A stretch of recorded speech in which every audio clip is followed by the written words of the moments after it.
नमस्कार दोस्तों। दोस्तों, एक बूढ़ी महिला पुरानी कपड़े, मैले कपड़े और हाथ में एक लिफाफा लेकर अपने घर से बाहर निकलती है और सीधे बैंक में पहुंच जाती है। दोस्तों, बैंक में दाखिल होने के साथ साथ कई और लोगों की नजर पड़ता है और कुछ बैंक कर्मियों का भी नजर उस पर पड़ जाता है। तो उन्हें लगता है कि कोई भिखारन है जो बैंक में मांगने के लिए आ गई है। इससे पहले तो ऐसा कुछ भी नहीं होता था, लेकिन लगता है ये भिखारी इनके बावजूद भी बैंक में मांगने आ गई है। दोस्तों, ये जो बूढ़ी महिला होती है, इनके साथ में कोई और नहीं होता है बल्कि अकेली होती है, हाथ में लिफाफा होता है। वो इधर उधर घूमती है और बैंक में अपना कदम आगे बढ़ाते हुए आगे बढ़ रही होती है। दोस्तों, बैंक में जिस भी व्यक्ति या बैंक कर्मी का नजर उस पर पड़ा, उन्हें उसने भिखारी ही समझा और यही समझा कि वो मांगने के लिए आई है, चली जाएगी। तो इसी दौरान बूढ़ी माता वो कई सारे काउंटर पर जाते हैं, लेकिन सभी यही कहकर टाल देते हैं कि अगर ऐसा ही कुछ है, अगर लिफाफा है ही और काम ही है, तो आगे वाले काउंटर पर देखिए। ऐसे खिसकते खिसकते वो हैरान परेशान हो जाता है और कुर्सी पर जाकर बैठ जाती है। कुछ देर बैठने के बाद उनकी नजर एक सहायक डेस्क पर पड़ता है। दोस्तों, अब ये बूढ़ी महिला पूछताछ काउंटर पर चली जाती है और वहां जाती है, अपने लिफाफा आगे करके एक लड़की जो बैंक कर्मी बैठी होती है उन्हें देता है और उनका नाम स्नेहा होता है। दोस्तों, स्नेहा की ओर आगे बढ़ाते हुए वो बूढ़ी महिला कहती है कि बेटी, मेरे अकाउंट में कुछ गड़बड़ी आ गई है, कुछ समस्या आ गई है, उन्हें ठीक करवाना है। दोस्तों, फिर स्नेहा कहती है कि दादी, आपका अकाउंट यहाँ कैसे? इतना बोलते ही एक दूसरा बैंकर भी वहां आ टपकते हैं। दोस्तों, फिर स्नेहा उस बैंक कर्मी से कहता है कि देखिए ना, बूढ़ी दादी का बैंक अकाउंट इसमें है और उसमें कुछ दिक्कत है। तो वो बैंक कर्मी कहता है, अरे मुझे तो पहले लगा ये भिखारी है, यहाँ मांगने के लिए आई है और मांग कर चली जाएगी, और इनका बैंक अकाउंट है, वो ऐसे बोल रही है। अब तो मुझे लगता है कि ये पागल है या मानसिक रूप से पूरी तरह से बीमार है। दोस्तों, लेकिन बूढ़ी दादी पूरे शांत से बैठी रहती है, पूरे शांत भाव से उन्हें समझाने की कोशिश करती है और कहती है, साहब, आप समझने की कोशिश कीजिए कि मेरा इसी बैंक में अकाउंट है और उसमें कुछ दिक्कत आ चुकी है और मैं यहाँ ठीक करवाने आई हूँ। आप जरा चेक कर लीजिए और जो दिक्कत है उन्हें ठीक कर दीजिए। लेकिन फिर भी उनकी बातों को नजरअंदाज कर देता है, नहीं मानता है और नहीं समझने के लिए तैयार होता है। दोस्तों, ये बात अपनी समस्या बूढ़ी दादी कई काउंटर पर जाकर कह रहे होते हैं। तभी उनका नजर एक बैंकर भी जो बिल्कुल जवान होता है, रवि प्रभाकर, उनकी नजर बहुत देर से उसी की ओर लगा रहता है। वो अपने काम को फाइनल करता है और बूढ़ी दादी के पास आता है। दोस्तों, जो ही बूढ़ी दादी के पास रवि प्रभाकर पहुंचता है तो पूछता है, दादी बताइए, आपको यहाँ क्या चाहिए? आप इधर उधर क्यों भटक रही हो?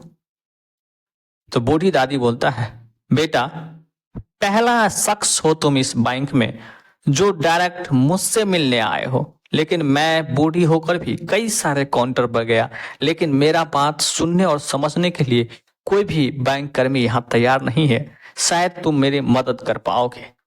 मुझे किसी तरह बैंक मैनेजर से मिलवा दो। बोलता है कि आपको काम क्या है? तो फिर बूढ़ी दादी बताता है कि इस बैंक में उनका अकाउंट है और थोड़ी सी समस्या है, बस उन्हें ठीक करवाना है और वो यहाँ से चली जाएगी। दोस्तों, फिर सीधे रवि प्रभाकर मैनेजर के केबिन में जाता है और कहता है, सर, एक महिला है, लेकिन वो जैसे भी है, एक बार आप उनसे मिल लीजिए। वो हमसे मिलना चाहती है, उन्हें अकाउंट में थोड़ी समस्या है, वो आपको बताना चाहती है। दोस्तों, मैनेजर इतना सुनते ही सीसीटीवी कैमरे पर नजर डालता और देखता है कि जिस बूढ़ी दादी के बारे में रवि प्रभाकर बात कर रहा है वो बेहद ही साधारण है, निम्न तबके से उनका जान पहचान है। आप इतना समझ लीजिए वो भिखारन लग रही है। तो रवि प्रभाकर से मैनेजर कहता है मेरे पास इतने फालतू वक्त नहीं है कि मैं किसी ऐरे गैरे आदमी से मिलता हूं। तुम्हें पता है ये बैंक में बिल्कुल ही करोड़पति का अकाउंट है और बड़े बड़े लोग यहाँ आते हैं, तो इसलिए उसे बैठने दो और कुछ देर में थक हार जाएंगे और खुद इस बैंक से चले जाएंगे। दोस्तों लेकिन रवि प्रभाकर फिर से एक बार रिक्वेस्ट करता है, कहता सर कुछ ही मिनट की बात है, आप उनसे बात कर लीजिए। तो मैनेजर ऊंचे स्वर से बोलता है कि मैंने तुम्हें जो इजाजत दिया है उस पर ध्यान दो और मुझे सलाह देने की कोशिश मत करो। फिर रवि प्रभाकर निकलता है और बूढ़ी दादी से कहता है कि दादी मैनेजर अभी नहीं मिल सकते हैं, वो बोलते हैं कि उनके पास वक्त नहीं है। दोस्तों इतना कहकर मायूस चेहरा रवि प्रभाकर वहां से अपने काउंटर पर जाकर बैठ जाता है। अब दादी इधर न उधर देखती है, फिर अंदर से एक हिम्मत आता है और सीधे मैनेजर के केबिन की तरफ रुख करता है। दोस्तों केबिन में इंटर ही करने वाले होते हैं कि गेट पर ही उन्हें एक बैंकर में रोक लेते हैं। दोस्तों फिर वो कर्मी कहता है कि आप अंदर नहीं जा सकते हैं, मैनेजर साहब बिजी है, जब आपको बुलाया जाएगा तभी आप जाएंगे। फिर बूढ़ी दादी कहती है मैं घंटों से मैनेजर से मिलने के लिए इंतजार कर रही हूं, लेकिन अब वक्त खत्म होने वाली है और बैंक भी बंद होने वाले हैं, तो मैं यहाँ कब तक इंतजार करूंगी। फिर बैंक जो रोक के रखा था अधिकारी बोलता है कि जब तक बुला नहीं लिया जाएगा तब तक आप इंतजार करो। दोस्तों फिर वो लिफाफा उसी अधिकारी को देकर चला जाता है और जाते जाते इतना कहता है कि जब भी फुर्सत मिले और समय मिले तो एक बार चेक जरूर करने के लिए बोलिए। दोस्तों बूढ़ी जो दादी होती है वो बैंक से चली जाती है। फिर रवि प्रभाकर वहां आता है, वो कर्मी कहता है कि लो तुम्हारी दादी की फाइल है, देख लो जो देखना है। दोस्तों फिर क्या था, रवि प्रभाकर उस लिफाफे को खोलता है और अपने सिस्टम में जो ही वो एंटर करता है तो ऐसे मानो कि उनके पैर से जमीन खिसक गई हो, बेहताशा हो जाते हैं। बोलते तो थे लेकिन उसके मुंह से शब्द नहीं निकल सकता था, लेकिन वो इसलिए क्योंकि बैंक का 60% जो शेयर होल्डर था वो बूढ़ी माता थी।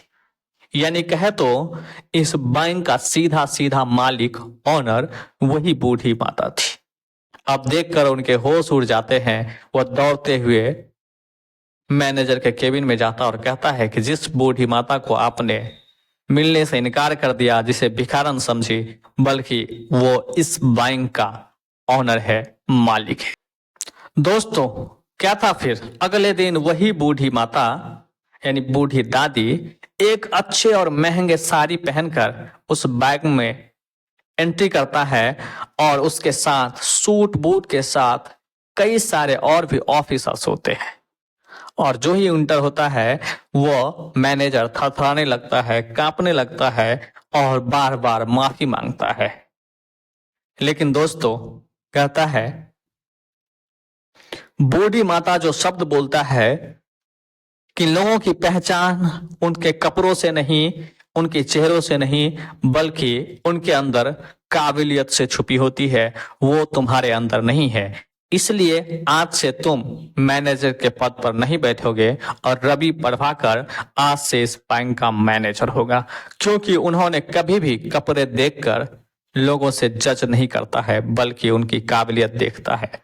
तुम्हें बार बार रिक्वेस्ट करने के बावजूद भी उस फाइल को न तो देखा न ही बात समझने की कोशिश करी। दोस्तों ये बूढ़ी माता या बूढ़ी दादी की ये बात बिल्कुल ही सच है।